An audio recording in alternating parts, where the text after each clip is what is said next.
All right, so the first thing we're gonna do is we're gonna make the background color for our board. You might have received black and white with your kit so that you can mix your favorite shade of gray or use one of those colors as is, or received a color of your choice, which also you can use as is.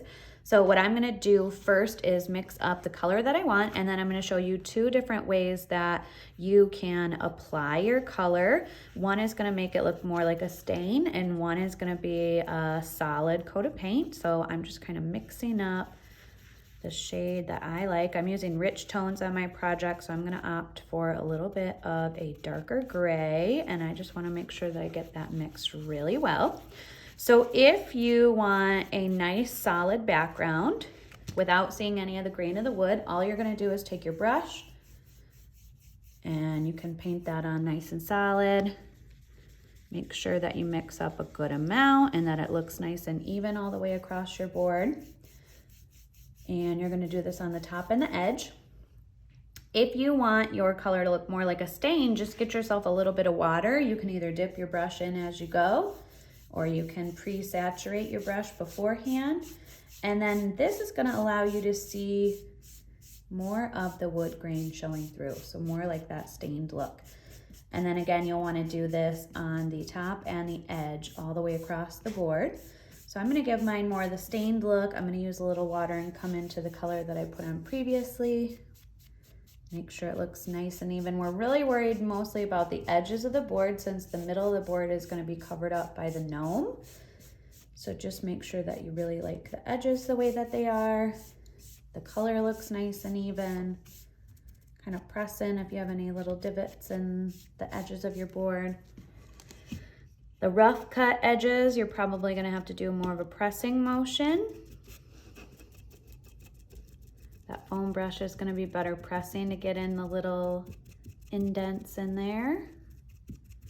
We're gonna do this on all four edges and let this dry for about 10 minutes.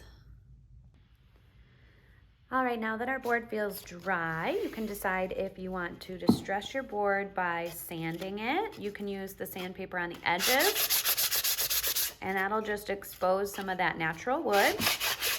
You can use it to smooth out any of the rough edges.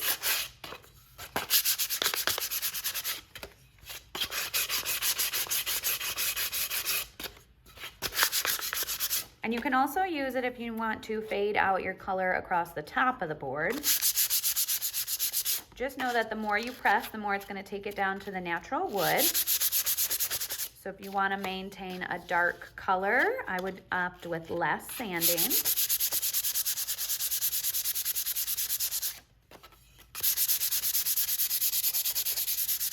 If everything looks great, we're going to use a rag to wipe off all the dust.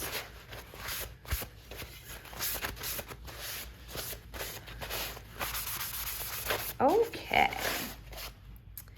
and then just kind of get all that dust out of your work area too, since we're going to be switching over to our nails and our string net. And once you've got your board dusted off, the next step is to wax your board. So you should have a little container of wax in your kit. All you're going to do is take your rag and we're going to buff on a thin layer of wax. So it's really going to richen up the tone of your board. You want to make sure that your wax feels smooth and that it doesn't feel sticky or greasy. So if it feels greasy, you can use a clean spot on the rag and just buff that in a little bit more. A little bit goes a long way.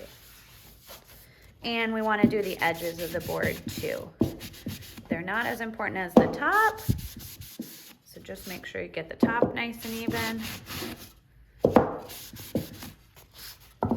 Again, if it still feels greasy, just keep working that wax in. And then as soon as it feels nice and smooth, we are ready to move on.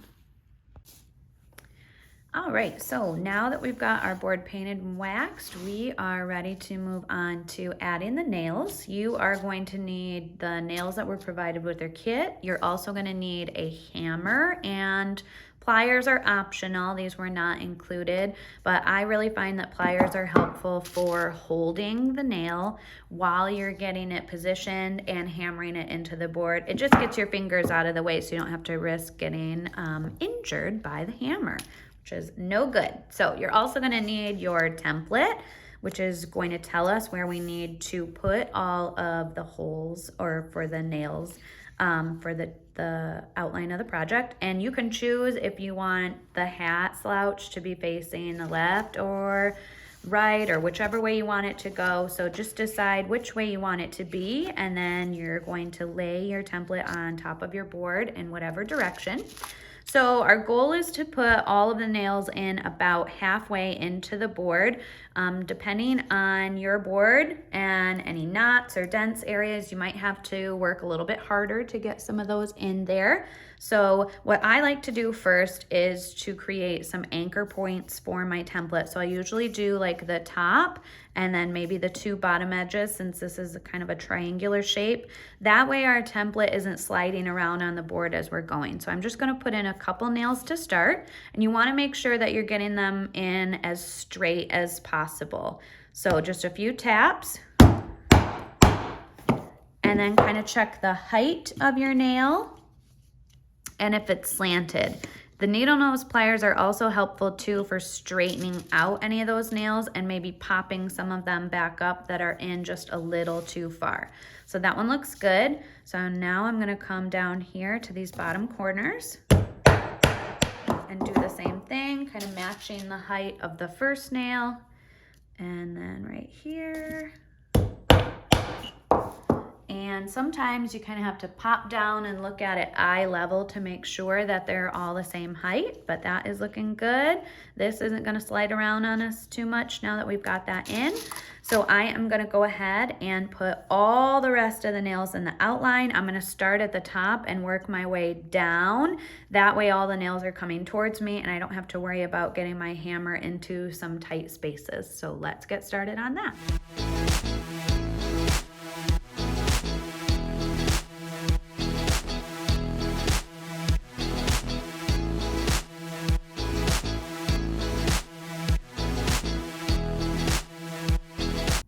All right, so now that we've got all of our nails in, you're just gonna wanna go and kind of look at the height of all of them, see if there are any that need to be pushed in a little bit farther. And then when you're ready, you're gonna very carefully start taking your template off of your piece. If the template rips, that's okay. Otherwise, you should be able to get it off in one piece, and then you can potentially save it and use it for another project. Okay, so we've got our outline now for where our string colors need to go. I'm gonna be using the bright red on the hat, and then this is the dark teal for the body. I'm gonna do the body first and then switch up to the hat. That way as the string lays, it'll look like the hat is over the top of the body. So what we're gonna do is we are going to fill in the space, and we're also gonna make an outline with this string. So you're gonna pull off just a little bit of string to start and choose one of the nails. You can do like along the side or even along the top. I'm gonna kind of start right up here in this corner. Choose one that you know is probably gonna get covered up by the beard fur. That way, if there's a little tail hanging off, it's not gonna be super noticeable. And what we're gonna do is we're gonna tie some knots with our string around the nail. That way, the string is not going to slip as we get started on filling in this space. So I'm actually doing 3 knots. And then you wanna bring your string down just a little bit. We're gonna be doing the outline, and that's gonna sit kind of right up underneath the head of the nail. So bring that down just a little bit. All right, so I'm gonna zoom in so you can kind of see what I'm doing better. So now what I'm gonna do is I'm just gonna take my string, I'm gonna leave the bulk of the string on the bobbin and pull off maybe about a foot at a time. And I'm just gonna start kind of zigzagging back and forth through this body part down here. And I'm not gonna go farther than this line of nails right here. That's the separator for our 2 colors. Now, if you wanna make sure that your string doesn't slip as you go, you can wrap it around the head of each nail. Just know that that's gonna use a little bit more string, so you need to be a little bit more cautious when you're leaving your string for your outline. But we're just gonna keep going back and forth. keeping the string inside the border of nails. So now I'm gonna switch and go up here. Our goal is to make the shape look as filled in as possible, but we wanna leave some string on the bobbin. So I'm gonna keep an eye on my bobbin as I go. I'm gonna need to leave it wrapped on there at least probably like 10 times to have enough string for the outline. So I'm just gonna keep going back and forth.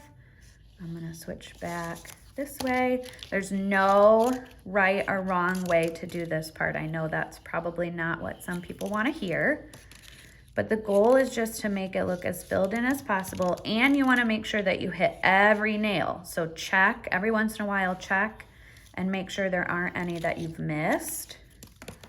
We wanna hit every single nail. It's easiest to forget about these corners. And then every once in a while, you kind of need to stop and pull your string down a bit. That way you have some more room to work. Doesn't necessarily have to be laying flat on the board, but we just don't want it right up underneath those heads. So that's what happens when it slips. You can see how my string wasn't so taut anymore. Got a little bit slack. All right.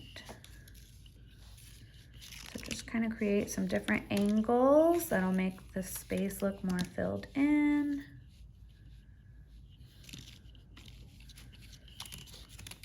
Go over here. The more angles you have, the better it's gonna look. So just try and go in all different directions with it.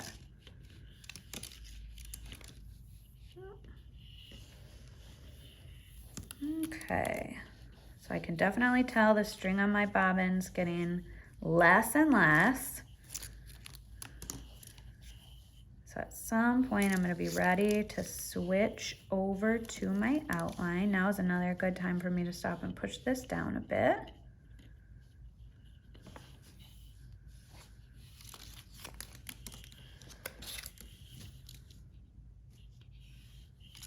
Maybe go one more time across the top here.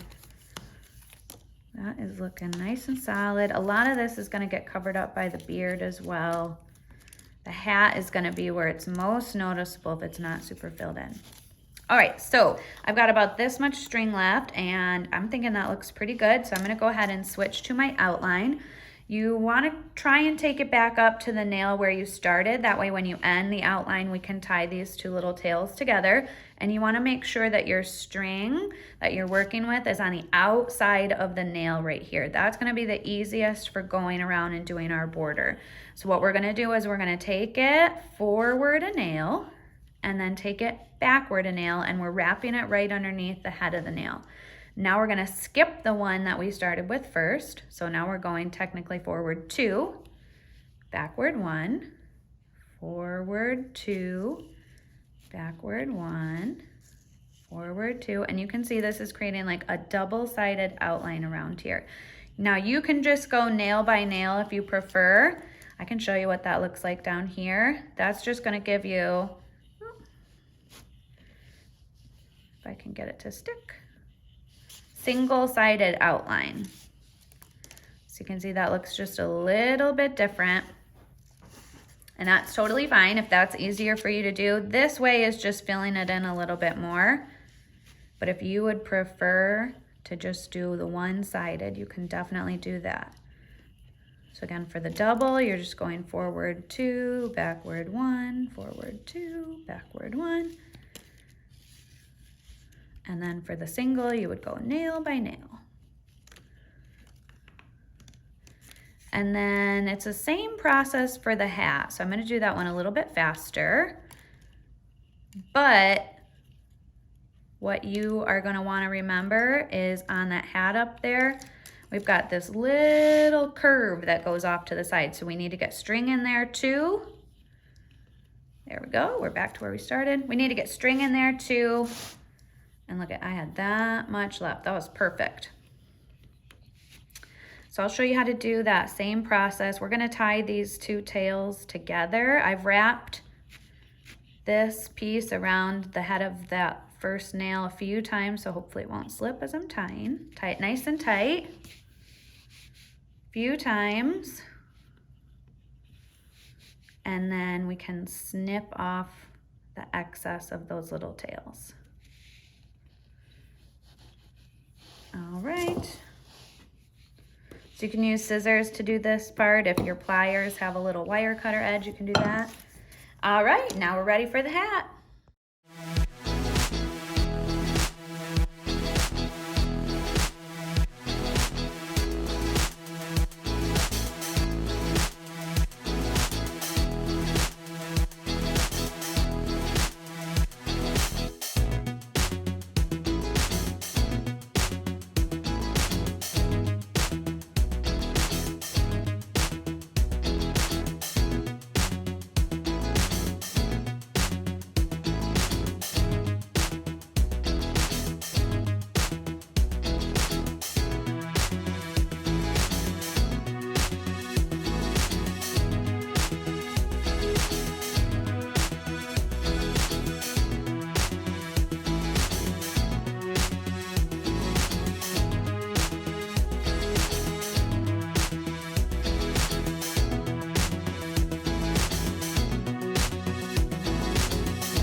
right, so now that we've got all of our string done, we are ready for our fur to make the beard for our gnome. So what we're gonna do first is we're gonna kind of trim it down and figure out how much space we want it to take up on the body.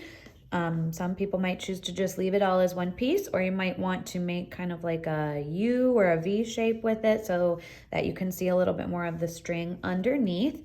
And then you are going to want to make sure that you plug in your hot glue gun and have some extra sticks. What we're also going to do is make it so that there's not a visible seam at the top by folding this over and gluing it and then attaching it right along that line of nails in the middle. So I'm going to get the shape of the beard first, and I definitely recommend the sharpest pair of scissors that you have for cutting this fur. I'm using fabric scissors. If you have some really sharp kitchen shears, those should work. So what I'm going to do is I'm going to kind of part the fur just a little bit. That way it doesn't get cut too much. And I'm just going to kind of round this out right here. That way we'll be able to see a little bit more of the string underneath. And then don't worry if you're doing this step, you are going to have some of the fur that gets cut off, and that's okay. A lot of times what I like to do with that is go in and almost make like a mustache with it. That can look pretty cool. And then just pull off anything that feels loose. All right, so we can see a little bit more of that now. I want to make sure that it still is going to span this width. And we don't want to lose too much of the fur. Just going to kind of go this way with it now. You can always take a little bit of the length off the bottom too if you need to. We just want to make sure that we're still left with a lot of long pieces on here. All right. And then we'll go in and we'll trim this up a little bit more once we've got it attached and add some of our longer pieces back in. So just kind of keep those strips off to the side so we can use those as needed. All right, so what we're gonna do first is we're gonna flip our piece over. Make sure your glue gun's on and it's nice and hot. Yep, ready to go. And we're just gonna make a line of glue kind of along the top here. If you don't have a hot glue gun and you're just using like fabric glue or tacky glue, you can definitely use that, but you're gonna need to let yours sit for a lot longer to make sure that it really is dry before moving it too much. So just follow the recommendations on the bottles for those. Okay, make sure that's nice and tight. There we go. That's gonna look great. And now we're gonna do another line of glue almost in that same spot, this time on top of the seam that we just made. Just kind of pull it across there. And now we're gonna bring it in and we're gonna press it. Try and find those nails and press it right underneath the fur onto those nails.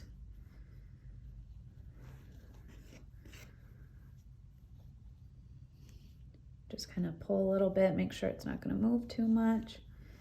So we're already getting kind of a little mustache shape here, mustache or eyebrows. Okay, and then the other optional thing that you can do is you can add some glue underneath here to make sure that it doesn't move too much. You're just gonna want a few dabs underneath there that are gonna stick on the string. Or if you wanna be able to lift it up and see underneath, you definitely don't need to glue. I'm gonna put just a line kind of down here at the bottom where it's gonna hit those nails just to kind of help hold that in place. Okay, and then again, you can go in and you can add some more of these little furry pieces if you need to cut some longer pieces off. If you want to attach some more up here underneath where the nose is going to go to make it look more like a mustache, you can do that. What I usually do is kind of connect all of those long pieces at the top by almost twisting and then getting a good little cluster of the fur there and then almost wrapping it around. All right, so again, if you want to add some little bits of fur kind of underneath where the nose is going to go, we're just going to cut some of those little pieces off.